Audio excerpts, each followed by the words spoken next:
اپنے بال بچوں کو پالا ہے، اپنے جسم کی پرورش کی ہے، اپنے بال بچوں کو تعلیم دیا ہے، اپنے بال بچوں کو کسی عہدے اور منصب پر جو ہے پہنچایا ہے، حلال کمائی کے ذریعے سے پہنچایا ہے، تو یقیناً یہ آپ کے لیے فائدے مند ہوگا۔ آپ جو بھی دعا کریں گے اللہ آپ کی دعا کو قبول کرے گا۔ لیکن حرام ذریعے سے آپ کما رہے ہیں تو یاد رکھنا آپ سجدے میں سر رکھ کر کے ویسے مر جائیں گے، لیکن پھر بھی اللہ رب العالمین آپ کی دعا کو قبول نہیں کر سکتا ہے۔ ایک آدمی جاتا ہے روپیہ پیسہ خرچ کر کے، اس کے سر کے بال بکھرے ہوئے ہوتے ہیں، پورا کپڑا اس کا بوسیدہ ہو جاتا ہے، وہ آدمی جاتا ہے حرم میں دعا کرتا ہے، وہاں پر اپنے ہاتھ کو اٹھا کر کے اللہ رب العالمین سے کہتا ہے یا ربی یا ربی،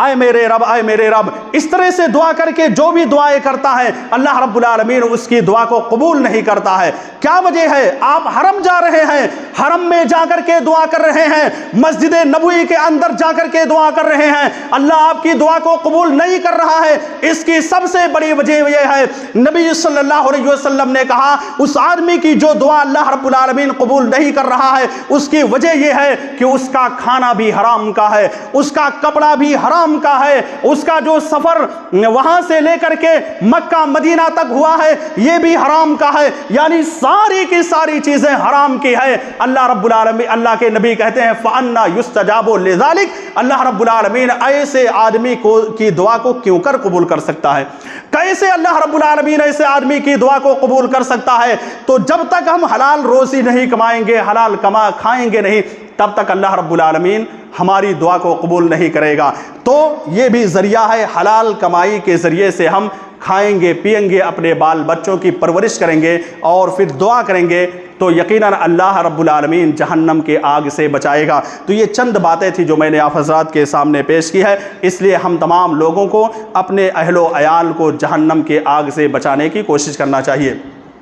اللہ رب العالمین سے دعا ہے کہ الہ العالمین ہم تمام لوگوں کو جو باتیں میں نے قرآن و حدیث کی روشنی میں پیش کی ہے ان تمام باتوں پر عمل کرنے کی توفیق عطا فرما۔ الہ العالمین ہم تمام لوگوں کو شرک و بدعات سے دور رہنے کی توفیق عطا فرما۔ الہ العالمین جو ہمارے مسلمان بھائی بے نمازی ہیں ان تمام لوگوں کو نماز پڑھنے کی توفیق عطا فرما۔ الہ العالمین جو ہمارے مسلمان بھائی مریض ہیں، بیمار ہیں، الہ العالمین ان کو شفائے کاملہ و عاجلہ عطا فرما۔ الہ العالمین دنیا کے کسی بھی ملک میں خصوصاً جو بیت المقدس کے اندر فلسطین کے اندر ظلم ہوا رہا ہے، الہ العالمین ان تمام لوگوں کی تو مدد فرما۔ الہ العالمین ان تمام لوگوں کی مصیبتوں کو دور فرما۔ الہ العالمین جو بھی ہمارے قوم کے لوگ ہیں جن کو دین اسلام کی حقیقت نہیں معلوم ہے، الہ العالمین ان تمام لوگوں کو دین اسلام کی حقیقت سمجھنے کی توفیق عطا فرما۔ آمین۔ وآخر دعوانا ان الحمد للہ رب العالمین۔